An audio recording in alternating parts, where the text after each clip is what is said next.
Raki nun, tsaka Gary. Si nabawal sa mga tropa. Buti nga nung tinuruan nila ako magkotse, yun yung nagtagay-tay kami. Yun nga yung na mali ng kwento to isa.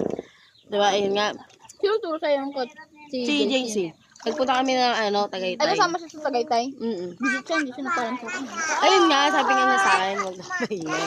Kasi nga hindi nga siya nagpaalam. Ayoko maligo! Sabi ko, bakit? Kami lang yung kasama mo. Ang kasama lang naman nun, ako, si Kaye. Dalawa lang kami babae, si Kaye lang. Alam mo, ang hirap kasi sa kanya. Hindi siya na marunong magpaalam. Sinabihan ko nga Sabi ko siya naman nun. sa kanya, okay lang naman sa akin kahit sinong kasama mo. Basta Ayoko maligo. Oo. Hindi yung malalaman ko sa iba na ganito, ganyan. Tapos hindi mo sasabihin sa akin. Ayun nga sabi ko sa kanya nun, kasi nga sabi niya sa akin, nung bago pa kami malis dyan. Ayun sa akin, kamay pa mo kay Borjan pag nag-chat.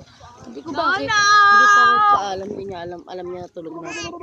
Baka kami lang mo kasama mo. Si Kaya nga ayaw niya isama si Rocky. Kasi nga, sabi nga, ganun na ugali na. Dapat lang, kami lang nun, nila Gary. 4 lang dapat kami.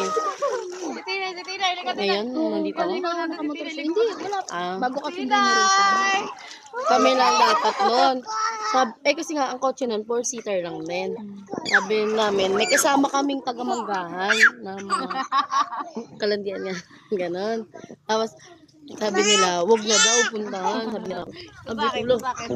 Anong gusto mo? Ikaw lang. Ano? Kayo? Handog yun. Kasama din sa akin.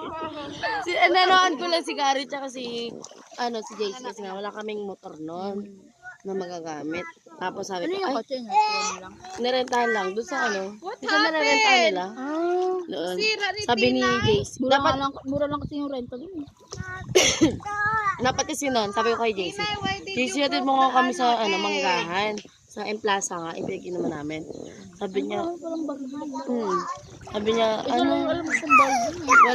mo kung wala akong gas. Tsaka baka may checkpoint.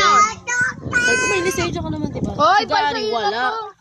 Kaya sabi ni Gary, magrenta na lang nga doon ng kotse. Edi, kumayag ako. Tapos, biglang sabi ni Gary, paturo ka na rin kay JC. Tapos, ayun, paturo ko sa kanya. Pamanggahan hanggang Tagaytay. Kasi wala namang, dito kami dumaan sa may crossing sa Manggahan eh. Sa Tagaytay. Yung sa walang masyadong dumadaan. Basta wala masyadong dumadaan ng time na yun. Di ba ito McDo pangkanan? Diba? Ang ingay nila guys, ang ingay ng background ko. Diba? Putang ina! Oo nga, McDo. McDo, dito, diba? Diba yung McDo nasa kaliwa? Oo, nasa kaliwa. Dito ka galing sa Toyota. Tapos kakanan. Sa kanan. Yun nga, Pamadeo. Oo, doon. Doon kami dumaan.